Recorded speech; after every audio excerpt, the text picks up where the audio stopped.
Bonjour à tous, j'espère que vous allez bien, que vous avez passé bien évidemment un bon Noël. Moi ça va, je vais aujourd'hui vous parler quand même de l'omnibus que j'ai reçu, là, l'omnibus Avenger par Geoff Johns et Coppel. J'ai reçu aussi, juste je tiens à le signaler, l'omnibus Warlord, donc ça ce sera logiquement donc pour la semaine suivante, hein, si j'ai le temps bien sûr. L'omnibus qui est très gros, qui est assez soigné d'ailleurs, cet omnibus Warlord, vraiment il est très très cool. Je suis assez impatient de vous montrer ça. Regardez juste vite fait l'épaisseur du truc. La chose qui m'a quand même surprise énormément quand j'ai ouvert, c'est que c'est la taille déjà, parce que je savais que les deux, c'était deux omnibus assez petits, ils font à peu près dans les 700 pages, je crois, dans les deux cas. Il me semble même que le Warlord a moins de pages que l'Avenger. Donc quand je les ai ouverts, je me suis dit, putain, mais ils se sont trompés ou quoi dans le référencement ou quoi. Non, c'est juste que celui-là, en fait, est 2 fois plus gros, mais il a moins de pages. Et le truc encore plus étonnant, c'est qu'il est même plus léger. Donc c'est vrai que quand je l'ai ouvert, je me suis dit, putain, c'est un truc de dingue, quoi. C'est-à-dire que vraiment, le Warlord, je vous dis, il est vraiment super léger. C'est du papier mat, par contre, hein, donc on verra ça la semaine prochaine. Mais pour les vieux de la vieille, je pense que vous serez assez content du rendu du papier. Une édition qui est quand même vachement soignée, hein. Il y a vraiment plein de bonus, de la page dépliante. Vraiment, je trouve qu'ils ont fait du joli boulot pour cet Omnibus Warlord. Plus clairement que Marvel l'a fait avec l'Omnibus Avenger, là, de Johns, qui est quand même, on va dire, c'est le minimum syndical, hein, je trouve, ce qu'ils ont fait, en termes de bonus notamment. Donc voilà, je vous montre le dos vite fait. Ensuite, voilà, la 4e de couverture. Je vous rapproche pour que vous voyez mieux, effectivement. Donc c'est Geoff Johns, effectivement, qui a écrit des épisodes sur Avenger chez Marvel.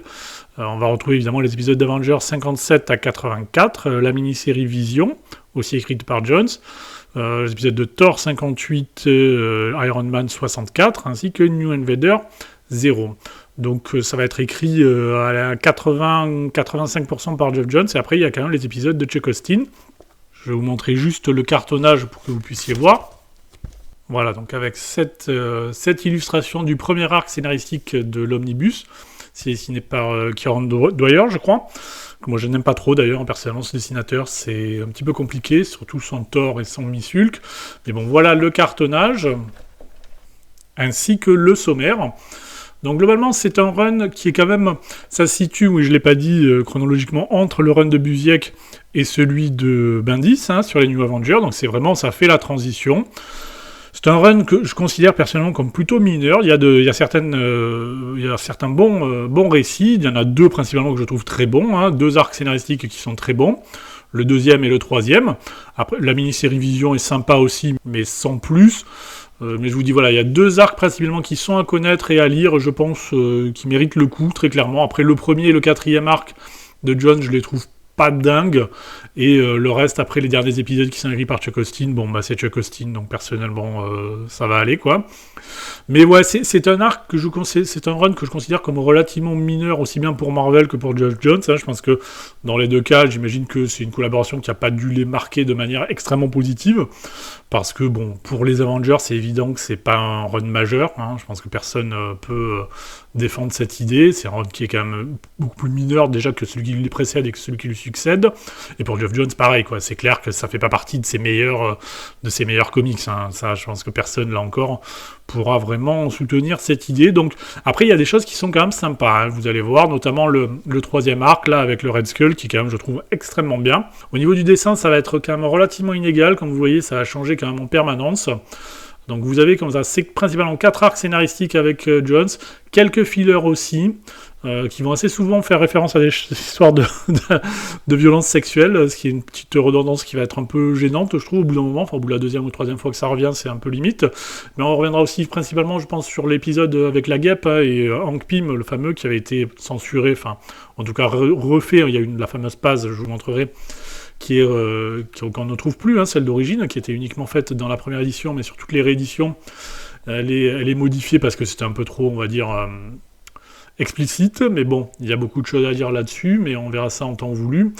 On va attaquer donc par ce premier arc scénaristique, qui correspond donc aux épisodes 57 à 60. On retrouve quand même certains des éléments caractéristiques de Johns, hein, en termes de traitement des personnages, de l'histoire, de rythme, etc. Donc si vous aimez le perso, globalement, je pense que vous pouvez trouver votre compte clairement dans ce dans ce bouquin, avec les dessins de Kieron Dwyer, je vous dis, moi que j'ai pas trop aimé, l'encreur Rick Remender, ça c'est quand même assez rigolo. On va voir ça ensemble. La première histoire, je vous dis, c'est celle-là, où on est confronté à des Avengers qui deviennent en quelque sorte, donc ça se situe, si vous voulez, au début des années 2000.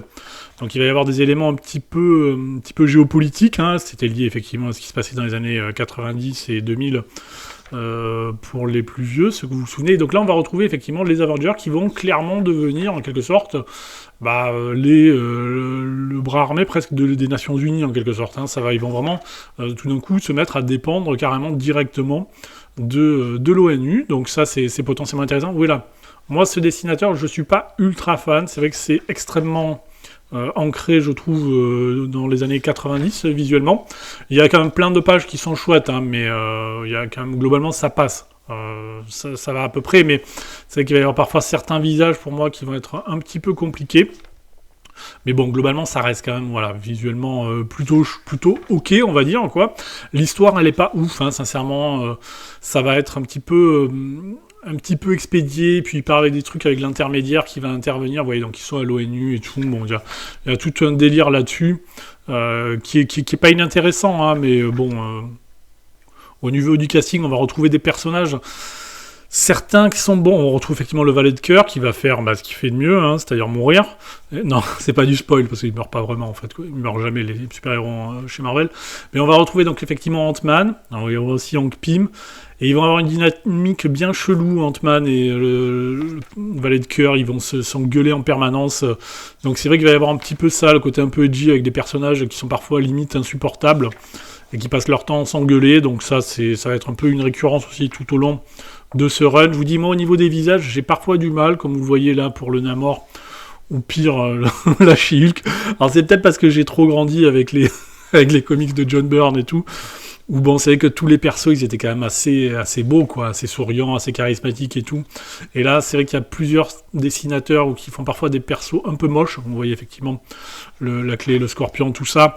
Scénaristiquement, c'est pas dingue, hein, tout ça. Ça va être quand même assez léger, je trouve, avec l'intermédiaire et tout. Ça fait un peu prétexte, cette histoire un peu, et ça va trop vite surtout, quoi. Mais bon, je passe, je ne vais pas vous spoiler ça. Mais si vous l'avez pas lu, franchement, ça n'est pas un drame, hein. Ce premier arc, il est pour moi, je trouve, assez quelconque. Après, c'est sûr que si vous aimez les dessins, notamment les visages, là, pour moi, l'intermédiaire, je suis pas fan, hein, vraiment. Namor non plus. Thor non plus, son casque aussi, façon un peu chevalier du Zodiac, là, la façon dont il ressort, je trouve qu'il est plutôt globalement raté, le Thor. Il faudra quand même attendre dans cet omnibus qu'Alan Davis arrive au dessin pour que il retrouve un peu de sa superbe. Je trouve que là, moi je suis pas fan, hein, personnellement, c'est pas moche, mais je suis quand même pas emballé visuellement, c'est le moins qu'on puisse dire. Voilà, la double page qui a servi pour le cartonnage. Bon, il y a de l'action, ça, avec Geoff Johns, de toute manière, hein, vous doutez bien que ça va pas non plus traîner, hein, ça va être quand même toujours plaisant, ça se lit très très vite, très facilement. C'est sûr que tu t'emmerdes quand même jamais, globalement, quand tu lis, je trouve, un comics de Johns. Une fois cet arc terminé, on bascule sur la mini-série Vision, dessinée par Rick Van Rice, et là, pour moi, je trouve que c'est quand même tout de suite beaucoup plus joli, ça me correspond mieux, on va dire, voilà. Une histoire qui est plutôt sympa, là encore, c'est pas non plus indispensable, mais c'est toujours écrit par Johns, mais franchement, il va y avoir des petites références, là, il sort, je passe dans le passé, là, l'origine et tout, machin, il crée une sorte d'androïde et tout, puis il y a une malfonction, etc., et tout d'un coup, le truc, il part en flamme et tout, donc il y a plein de trucs, c'est plutôt un bon comics, c'est plaisant à suivre. L'histoire avec le gamin et son père, il y a quand même des ficelles un petit peu grosses par moment, mais globalement c'est un comics qui est quand même plutôt sympa à lire. On va avoir effectivement, comme vous voyez, la vision, etc. Et une histoire d'intelligence artificielle qui va chercher à prendre le contrôle des gens et tout. Bon, c'est pas mauvais, mais là encore, hein, si vous ne l'avez pas vu, je pense pas que ça non plus justifie forcément d'acheter clairement un omnibus. C'est sympa à lire, mais voilà, ça n'est pas non plus un récit, je trouve, iconique ou marquant, plus que ça pour le personnage. Après cette mini-série, on retrouve bien sûr la série régulière des Avengers, l'épisode 61-62, logiquement. Oui, ça, vous vous en doutez, qu'après le 61 et le 62, mais qui vont être dessinés par Gary Frank. Et où on va voir effectivement un truc un peu étonnant quand tu lis, c'est qu'ils vont se choisir un nouveau un officier de liaison en quelque sorte vis-à-vis entre eux et l'ONU. Ils vont choisir Guy Ritchie, le fameux. Donc, ah oui, puis là, il y a des trucs qui sont quand même sympas pour les vieux fans, parce que ça fait appel à des choses quand même qui sont bien connues, l'histoire de la limite. C'est un peu une sorte de joke hein, pour les fans, l'histoire de la limite des membres pour les Avengers, donc ça revient, c'est rigolo, une sorte de petit clin d'œil comme ça, qui sont quand même assez rigolos de la part de Jones. Histoire de dire qu'il a quand même travaillé sans sujet. Mais bon, 2 épisodes qui sont évidemment magnifiques, même si là encore Thor, je le trouve pas ouf. C'est mieux que dans le premier run, mais bon, encore je trouve que aussi bien que au niveau de la posture que le casque, je trouve que c'est relativement un peu raté pour moi. Après, tous les autres personnages sont vraiment nickel. Hein. Globalement, c'est quand même très très beau. Comme vous voyez, il y a Hank Pym, Lang aussi, Ant-Man et la Guêpe. C'est vrai qu'il va y avoir une petite redondance comme ça au niveau des pouvoirs et des personnages, un petit peu quand même. Et ça va être un peu porte-nawak, hein, toute l'histoire scénaristique entre Hank et Jean et Janet, ça va être un peu n'importe quoi quand même. Mais bon, il décide quand même de redonner, si vous voulez, une seconde chance à notre ami. On se demande pourquoi d'ailleurs, hein. Mais quand même, on va le surveiller bien évidemment. Et oui, cette dynamique un peu chelou entre Ant-Man et le valet de cœur qui est assez étonnante quand même. Bon, c'est pourquoi pas, mais je suis pas convaincu plus que ça. Jack of Hearts, c'est un personnage que j'aime bien, mais bon, je vous dis, ils passent leur temps à s'engueuler et tout, parce que lui, forcément, vu sa condition, je sais pas si vous le connaissez le perso, mais bon, il est toujours sur le point d'exploser en termes de radiation, etc. Donc forcément, c'est un petit peu compliqué. Mais bon, au niveau des relations humaines, ça va être quand même un run qui est parfois assez déstabilisant, un peu. Tu te poses un peu des questions quand même sur l'état psychologique de certaines personnes. Mais bon, on arrive après sur cet arc-là, à cheval sur Thor, les 3 séries Thor, Iron Man et donc évidemment les Avengers. Ça, c'est vachement bien. Ça va être 3 épisodes dessinés par Alan Davis. Donc le premier, là, c'est Thor, c'est ça. Donc c'est le run de Jurgens. Qui est avant donc celui de Straczynski, hein, qu'on a vu, enfin non, qu'on n'a pas vu, mais bon, que je vous avais montré il y a 2 semaines. Donc on est au début des années 2000 là. Donc c'est Jurgens qui va commencer ça. Un récit que moi j'aime beaucoup, qui est malheureusement encore toujours d'une redoutable actualité. Vous voyez, après le 2e épisode, c'est Mike Grell, c'est son run sur Iron Man, bien évidemment, donc tout se recoupe. Et après, ça se conclut effectivement dans les Avengers. On est dans une sorte de république, si vous voulez, en Europe, alors Slokovia, etc., qui va être, avec la population qui va être harcelée, notamment une partie de cette population qui a décidé de tout simplement de vouer un culte en quelque sorte à Thor. Vous savez que Thor il a pris la place d'Odin à ce moment-là, je ne sais pas si vous l'avez lu, c'est expliqué là. Et donc il y a des gens, si vous voulez, sur Terre qui se mettent à vouer un culte à Thor, et ces personnes-là vont être persécutées par effectivement les gens de ce pays, là, Slokovia machin, là, Slokovial, pardon. Il faut respecter quand même les pays fictifs. Mais, et donc, comme il priait quand même Thor et tout, lui il va se dire bon, il faut quand même que j'intervienne pour les protéger et tout, parce que c'est quand même un peu mes disciples et tout, machin. Donc là, ça va faire évidemment écho à tout ce qui se passait en Europe, effectivement, dans les années 90, etc. et suite. Graphiquement, je trouve que c'est magnifique.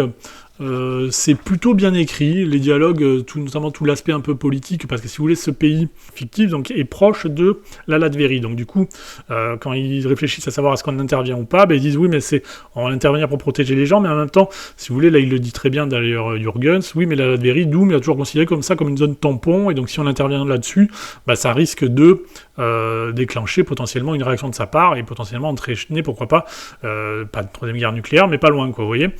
Donc c'est un peu l'histoire de l'OTAN de ces 30 dernières années, quoi. Donc à ce niveau-là, je trouve qu'il a quand même pas pris une ride. Il est plutôt bien écrit, hein, franchement. Je trouve ça cool d'ailleurs parce que c'est vrai que les aspects les plus politiques, on va dire, de ce traitement vont être faits dans les 2 premiers épisodes, et c'est vrai que sans vouloir manquer de respect à qui que ce soit, j'aime autant que ces parties-là soient écrites quand même par Jurgens et Grell plutôt que Jones, qui a d'autres qualités, je pense, quoi. Mais voilà, donc c'est un run qui est vraiment très cool. Je sais pas si c'est disponible actuellement en VF, mais en tout cas en 3 épisodes, c'est quelque chose qui pourrait faire l'objet clairement d'un 100%. Graphiquement, ça va être une tuerie, avec un Thor qui devient tout de suite beaucoup moins ridicule, hein. Des confrontations avec Iron Man, avec Captain America aussi, je vais vous montrer quelques pages sympas. Regardez, ça envoie, hein, sérieusement, ça, si vous l'avez pas, ça fait partie, on va dire, pour moi, des 2 récits de cet omnibus qu'il faut lire et qu'il faut connaître, voire posséder, si on est un tant soit peu, bien évidemment, intéressé par les personnages en question, mais franchement, je vous dis, il tient toujours largement la route, ce comic, c'est vraiment Ouais, c'est quand même vachement spectaculaire et en plus c'est plutôt pas bête comme comics, donc vraiment si vous avez l'occasion n'hésitez pas. Ensuite on va partir sur un filler consacré, comme vous le voyez j'allais dire avec le faucon, non, centré sur le faucon qui est plutôt très réussi. C'est un bon comics où on va voir effectivement le faucon qui va quand même, comme vous le voyez, surveiller Guy Rich et lui dire bon ben on te fait confiance mais qu'à moitié, hein, clairement. Un très bon épisode. On va voir effectivement Scarecrow qui kidnappe 2 gamines, là, 2 filles, et qui va sortir un laïus un peu chelou en disant oui, Captain m'a mis en prison, tu sais ce qu'on fait aux gens comme moi en prison, il a laissé les autres prisonniers faire ce qu'ils voulaient de moi, et maintenant je vais faire pareil avec vous et tout. Donc déjà, une petite allusion sexuelle qui est bon. Je l'aurais pas relevé si ça n'était apparu qu'une fois dans le comics, mais comme il va y avoir quand même, à 3 reprises, des petits trucs comme ça, bon, c'est vrai que c'est un peu... Bon, au bout de la 3e fois, tu te dis, bon, il y a quelque chose quand même, quoi. Faut peut-être essayer de trouver d'autres choses pour combler ces fillers, quoi. Mais bon, l'épisode, il est plutôt pas mal, mais surtout, c'est quand même après cet arc scénaristique, la Red Zone, avec comme vous le voyez, effectivement, tout d'un coup, c'est Coipel qui arrive, et ça va être, je pense que vous en doutez, assez magnifique. Un comics qui, là encore, est, je trouve, très bon, une histoire qui, comme la précédente, là, peut se lire quand même de manière relativement autonome, je trouve, donc ça peut faire l'objet, je trouve, d'un 100%, c'est peut-être déjà le cas, j'ai pas vérifié, parce que comme vous savez, je ne prépare pas mes vidéos, mais voilà, ça pourrait faire l'objet d'une parution indépendante, clairement, c'est un bon récit. Graphiquement, vous voyez, c'est sublime. Ça n'a, là encore, malheureusement, ça n'a pas pris une ride, parce que c'est une histoire, effectivement, d'une sorte d'attaque bactériologique et tout, un nuage et tout, d'épidémie, machin, donc effectivement, forcément, ça résonne encore très bien aujourd'hui. Je n'entre pas dans les détails scénaristiques des conspirations de qui fait qui, quoi, etc., parce que bon, ce n'est pas le sujet, mais en tout cas, le comics, il est vachement bien. Graphiquement, comme vous le voyez, je pense que vous en doutiez, mais ça tient la route, hein. Et vraiment, je vous dis, le comics, il est vraiment très bon. C'est pour moi ce qu'il a fait de mieux. Jones, clairement, dans son très court run, parce que c'est vrai qu'il y a quand même... il a fait assez peu d'épisodes, hein, globalement. Je vous dis, il a même pas fait tout cet omnibus, hein, puisqu'il y a quand même au moins 4 ou 5 épisodes de Chuck Austin à la fin. Ça, franchement, c'est ce qu'il a fait de mieux pour moi, sans aucun problème. Je vous dis, le comics, il est vraiment bon. Bon, je vais pas entrer dans les détails du spoil, mais certains, vous verrez quand même visuellement, il y a le crâne rouge, évidemment, qui va faire des choses que font les méchants, hein, parce que c'est un grand méchant. Ça se voit quand même, il a un crâne rouge, quoi. Non, mais c'est vachement cool. Moi, je trouve que vraiment, le comics, il tient toujours bien la route aujourd'hui, hein. C'est une lecture qui est très plaisante. Voilà, je vous montre juste cette page et cette cover, qui sont quand même assez magnifiques. Puis après, je vais passer parce que je veux pas non plus spoiler trop l'histoire. Ouais, juste avant de passer à la suite, ça c'est un truc, il faut intervenir là, le président américain. C'est un truc que je n'aime pas trop quand ils mettent physiquement les personnages politiques en poste dans les comics, que ce soit lui, que ce soit Obama ou autre, parce que ça a tendance quand même à trop politiser le truc, même si en l'espèce c'est quand même assez politisé déjà. Mais après, bon, peu importe, vous n'êtes pas là pour ça, vous êtes là pour voir, j'imagine, l'épisode Avengers 71, le fameux, avec la page qui n'est plus disponible sur les rééditions parce que considérée comme trop sexy, trop suggestive sexuellement. Donc logiquement, c'est cette page-là. Alors je vais voir de vous trouver quand même sur internet la page d'origine pour vous la mettre, donc comme ça vous pouvez voir. Donc là vous voyez logiquement à gauche la page qui était initialement publiée dans la première parution et qu'on ne retrouve plus dans les rééditions comme celle-ci. Donc parce que effectivement, alors au départ tu te disais bon peut-être qu'ils l'ont supprimé parce que ça fait référence, le début tu peux croire que ça fait référence à la fameuse histoire effectivement des Avengers où il y avait effectivement Hank Pym qui avait mis un coup à sa femme et tout, mais en fait apparemment je pense que c'est pas ça le problème parce que c'est un sujet qui va être traité assez abondamment après par Chuck Austin quand il va reprendre la série. En fait je crois que c'est vraiment juste le truc qui leur avait posé le problème, c'était que en fait c'était un peu trop suggestif pour des enfants, etc. Donc ce qui peut se comprendre d'un certain point de vue, même si pour moi je trouve que c'est un peu sidérant parce qu'il y a quand même déjà il y a rien d'explicite, tout est hors champ. Et puis en plus surtout quand on y réfléchit bien, avec cette page-là à gauche a été donc supprimée des rééditions parce que bon soi-disant pas adapté à un public jeune. Par contre la page de droite où on voit là par contre Whirlwind frapper une prostituée déguisée en guêpe parce que un king chelou sur la guêpe et tout. Apparemment il est amoureux d'elle et tout donc du coup il paye une prostituée pour qu'elle s'habille comme ça et pour la frapper. Donc ça par contre ça ne choque pas quoi. Donc c'est vrai que quand tu réfléchis au truc et puis même plus tard après ils vont se battre et tout et à un moment il y a Whirlwind qui va carrément la lécher et tout Janet donc il y a des trucs et c'est vrai que tu te dis quand la page qui a été censurée tu as ça dans ce même comics tu as cette page là Et tu te dis finalement la page que tu dis non ça c'est pas adapté pour les enfants, c'est la page de gauche où où il y avait quand même déjà où on voyait rien, où c'était juste quand même un petit jeu amoureux entre un couple qui est heureux, qui passe une nuit à Las Vegas, etc. Donc c'est vrai que quand tu réfléchis, bon, c'est vrai qu'on sait que les Américains sur la sexualité ils sont un peu spéciaux, mais tu dis les seuls trucs où tu acceptes de montrer un peu des choses un peu suggestives sexuelles, c'est quand c'est fait par un psychopathe et un taré. Bon, sous-entendu, voilà, le sexe, c'est quand même, pour les gens vraiment mauvais et méchants, c'est quand même un peu dommage. Moi, je ne censurerai rien sur les 3, mais s'il fallait que je retouche quelque chose sur ces 3 pages, c'est sûrement pas la première que je reprendrai, personnellement. Mais bon, peu importe, tout ça c'est un détail bien évidemment. Après cet épisode, il est quand même important parce qu'on va voir, il file un peu le parfait amour quand même si bon, là il lui met un vent quand même alors qu'il la redemande en mariage, mais globalement, ils sont quand même heureux ensemble, Hank et Janet, donc vraiment ça se passe plutôt bien pour eux. Voilà, ils sont voilà, même après lui avoir dit non, quand même, ils continuent à être ensemble. Et ce qui est un truc un peu chelou, c'est qu'après, quand Chuck Austin il va arriver, il va dégager ça, mais c'est pour ça que c'est un run qui est un peu décousu quand même. C'est vrai que tu peux presque le lire sans avoir lu ce qu'il a fait avant, après limite tu t'en fous. Et même, tu vas dire presque. Limite, quand Chuck Austin est arrivé, tu te demandes s'il a lu le run précédent, parce qu'il y a une continuité qui est, on va dire, ténue, au niveau de la psychologie des personnages, je trouve. Après, donc, on arrive effectivement au dernier arc scénaristique écrit par Jones, dessiné cette fois par Collins, c'est ça, Scott Collins, quelque chose comme ça, que moi je suis un dessinateur, j'aime moyen, globalement ça passe, mais encore il va y avoir, comme pour le premier, j'ai envie de dire parfois certains visages sur lesquels j'ai un peu du mal. Ça va être un arc scénaristique consacré à Hulk, qui est assez moyen, je trouve, chez Hulk, pardon. Lapsus, évidemment, puisqu'en fait, ce récit, c'est vraiment She-Hulk qui nous fait une Hulk. Ouais, visuellement, voilà, encore la sorcière rouge, je la trouve quand même assez laide, là. J'ai un peu du mal. Mais ouais, donc on a She-Hulk qui se transforme en Hulk, qui perd le contrôle et tout, donc c'est un peu le récit de base de... non, je vais pas dire de tous les comics Hulk que je vais me faire incendier, mais d'un certain nombre de comics Hulk, quoi. Mais en soi, le récit, il est quand même pas dingue. Je vous dis, c'est un peu réducteur, un peu... Bon, tu arrives là, et puis après, tu passes à autre chose, et limite, on s'en fout, en fait, quoi. Donc, bon, moi, je suis pas ultra emballé par cet arc scénaristique. Toujours la relation ultra chelou entre, donc, Lang et Valet de Cœur, et donc tu décides, les deux qui peuvent pas se voir, de les mettre tout le temps ensemble, ce qui est quand même une stratégie un peu spéciale. Et tu vois Hawkeye qui débarque, là, et qui va tout, de but en blanc, limite, dans les épisodes suivants, voler la femme de Hank Pym, dans des scènes qui vont être quand même assez what the F par Chuck Austin. Mais bon, il y a Hawkeye, voilà, ça termine le dernier arc, il y aura encore un filler, un épisode encore écrit, scénarisé par Jeff Jones, celui-là, où on va voir là, la fille de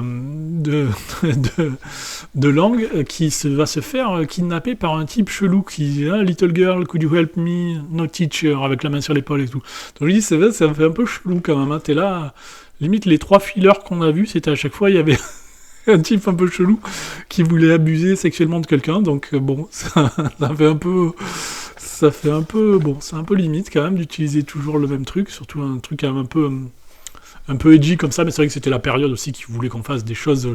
C'est pour ça que je sais pas s'ils se sont séparés en mauvais termes, j'allais dire Braveheart, mais Marvel et Jones, parce que bon, c'est vrai qu'à l'époque ils voulaient faire des choses un peu edgy quand même, notamment ce qu'il va faire par la suite, là, Chuck Austin, avec des personnages, là encore, qui vont être écrits aussi bien au niveau des dialogues, au niveau des réactions, de personnalité, etc., qui vont être assez chelous. Mais il y a quand même de très bonnes choses dans ces épisodes. Donc là, on est repassé sur Coppel au dessin. Je dis, ça change quand même assez souvent. Cette nouvelle famille qui se passe en Angleterre et tout, et qui va devenir, bon, je spoil un peu, quand même, cet arc, je suis un peu obligé, qui va devenir des dialogues un peu spéciaux quand même parfois entre eux. Donc cette femme anglaise qui va devenir en quelque sorte la nouvelle Captain Britain. Il y a des trucs qui sont vraiment bons dans ces épisodes, c'est dommage qu'ils soient gâchés par la volonté de choquer ou de faire des trucs un peu trop obvious et un peu trop... qui te sortent, je trouve, du comics. Bon, graphiquement, c'est une tuerie. Je dis, ça se passe en Angleterre, il y a les démolisseurs, comme vous voyez, qui vont s'en prendre aux Vengeurs, enfin ils veulent faire un cambriolage miteux et tout, et cette femme va se retrouver... après Captain America est tombé, elle va prendre le bouclier de Captain pour protéger ses 2 enfants et tout. Et malheureusement, ça va mal se passer. C'est pour ça que je vous dis que là, je spoil un petit peu ce qui se passe, mais je suis obligé. Donc, si vous voulez, elle va mourir, elle va se faire tuer par les démolisseurs, et ça va donner lieu à une scène assez surréaliste, parce que du coup, bon, elle va se sacrifier quand même pour protéger ses enfants. Elle va mourir, donc forcément, il va y avoir quand même des scènes extrêmement tristes, extrêmement touchantes et tout, avec les deux gamins qui ont vu leur mère mourir et tout. Donc forcément, culpabilité de Captain America, des Avengers et tout. Donc, mais malgré tout, il y a quand même Hank Pym qui va nous faire un truc, je sais pas comment on dit, une pimelade, une piminade, je ne sais pas, enfin une spéciale Hank Pym. C'est-à-dire que le personnage, t'as l'impression que les gars, ils le détestent. Tu vas me dire, non mais non mais levez-les vos personnages si c'est pour les rendre à ce point antipathiques, quoi. Parce que donc là, bon, la mère vient juste de mourir en protégeant ses enfants et tout, ils sont là, donc c'est le jour même et tout, limite et tout. Tout le monde est là, bon bah forcément quand même très triste et tout, les enfants ils ont vu leur mère mourir à côté d'eux et tout. Et là Hank Pym, qu'est-ce qu'il sort? Il s'en remettra, les enfants ça rebondit et tout. Donc vraiment des dialogues qui te sortent, je trouve, complètement du comics, tellement ils sont surréalistes et débiles, quoi. Parce que même si c'est le pire des connards, quoi, je veux dire, tu dis pas un truc comme ça. Tu peux pas imaginer à un moment que quelqu'un dise un truc comme ça. Déjà qu'il le pense, tu as du mal à y croire, mais même qu'il le verbalise, quoi, ça n'a aucun sens. Et c'est là que je dis que ça, pour moi c'est quand même mal écrit, parce que c'est là que tu vois vraiment que le gars il fait ça pour dégager le perso et pour la mettre dans les bras de Hawkeye, quoi. Et ça, quand les ficelles sont à ce point grosses, bah, on peut pas dire que ça soit du très bon comics et que ça soit très bien écrit. Du coup, je vous dis, bon, Hank Pym qui devient absolument imbuvable, alors que juste avant, enfin, genre limite l'arc avant et tout, il filait le parfait amour. Hein. Donc c'est pour ça que c'est pas dingue, je trouve, ces épisodes en termes de continuité, d'homogénéité, si vous voulez. Mais bon, j'ai quand même quelques épisodes qui valent le coup graphiquement. Je trouve que dans l'ensemble, ça tient quand même largement la route. On voit quand même là juste apparaître Captain Britain et Meghan pour sacrer en quelque sorte la nouvelle Captain Britain. Mais même cette Captain Britain, à son enterrement, elle va avoir une attitude complètement débile, alors qu'il y a ses enfants juste à côté. Ça n'a aucun sens. Enfin, c'est vraiment... bon... Ça fait partie des dérives que peuvent avoir les comics quand ils veulent être un petit peu trop edgy, je trouve. Et bon, personnellement, je trouve que ce n'est pas extrêmement bon comme épisode. Si vous n'avez pas lu, c'est pas un drame. Hein. Après, il va partir effectivement, Chuck Austin, sur toute une histoire. Ouais, on retrouve effectivement Collins, là qu'on avait vu sur le dernier arc de Geoff Johns. Mais il va nous refaire un peu les Invaders et tout, avec nous sortir US Agent et ça, pour un truc qui se passe dans le Moyen-Orient et tout, mais personnellement, sincèrement, je suis pas sûr d'avoir envie de lire. Non, mais les sujets trop politiques, à la rigueur, si c'est fait par les scénaristes de ma génération, ça me gêne pas, sans vouloir être méchant. Il y a beaucoup de scénaristes modernes, contemporains, c'est-à-dire des années 2000, honnêtement, j'aime autant qui s'abstiennent, parce que bon, personnellement ça m'intéresse quand même assez moyennement leur opinion sur ce genre de sujet, mais surtout parce que tu vas avoir des dialogues parfois un peu débilos et des punchlines et tout, et des personnages qui sont quand même un peu over the top et un peu ridicules. Donc bon, moi personnellement ça ne m'emballe pas, mais bon, après il en faut évidemment pour tous les goûts, mais certainement je crois qu'il y a eu une mini-série effectivement New Invader suite à ça, là il y aura d'ailleurs juste l'épisode 0, mais je peux vous assurer que ça ne m'a pas du tout donné envie de me pencher sur ces épisodes. Je pense même qu'il faudrait me payer pour que je les lise. Voilà, on va dire que c'est pas pour moi, je ne suis pas le public. Après voilà, en termes de bonus, c'est un peu, je vous disais, la politique du moindre effort, hein, il y a à peu près rien. Vous avez juste quelques fiches comme ça, personnages, sur quelques pages. Bon, moi honnêtement, c'est vrai que je ne les lis pas. Et 2 coeurs en noir et blanc. Et puis c'est à peu près tout. Donc voilà, un omnibus qui est pour moi, je vous dis, pas indispensable. Si vous arrivez à vous choper dans une édition ou une autre le récit là dans le pays fictif, j'ai déjà oublié le nom alors que c'était il y a 2 minutes, et le récit effectivement avec le crâne rouge, franchement ces deux-là ils valent largement le coup. Le reste pour moi ça reste quand même assez clairement dispensable, quoi.